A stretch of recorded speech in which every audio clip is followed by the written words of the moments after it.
Peter Bowes in the US. Well, President Trump has frequently referred to the coronavirus as the Chinese virus.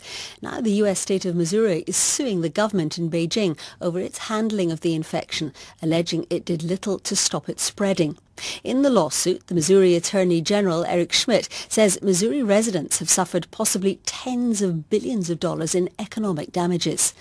Analysts suggest that the legal action won't probably go very far, but as we know, symbolism is important. Well, I'm joined by our China media analyst, Kerry Allen, who's been looking into this story of Missouri versus China. And what's been the reaction on Chinese social media to this, Kerry? There's a lot of commentary about this morning on platforms like Sina Weibo, which is what Chinese people use instead of Facebook or Twitter.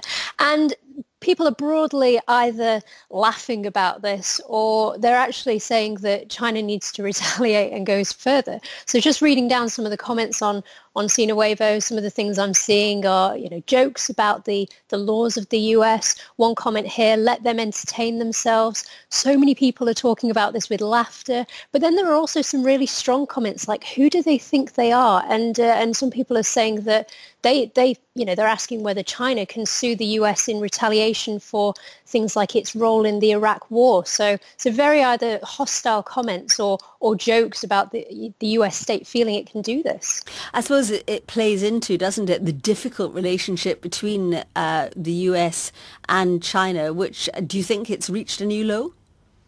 Oh, absolutely, yes. It's been a low constantly throughout this whole epidemic, this whole pandemic. Ever since Trump calling this the Chinese virus, one of the things that China's been reiterating throughout is that what the World Health Organization says, that all countries should be working together to try and help each other. And there's been a lot of finger pointing at China for the US not helping out, and the US in response pointing the finger at China and saying that it's to blame. And China just keeps on saying, I keep seeing in foreign ministry press conferences and people on social media and official media all saying that that China's willing to help the US, but the US needs to want to help China in response and not be working against it. But what about the Chinese view of their own government and how it's handled the pandemic? This is a difficult situation because there's a lot of censorship on Chinese social media platforms. So in the early stages, it was very clear that there was a lot of criticism about how specifically the Wuhan government was handling this. There was a lot of censorship related to the central government's handling of the situation, and people can't talk about President Xi Jinping in general because their comments are actively censored. But one of the things that official media also has is what's known as the 50-cent brigade, who are people who are paid a small amount of money to post pro-government messages.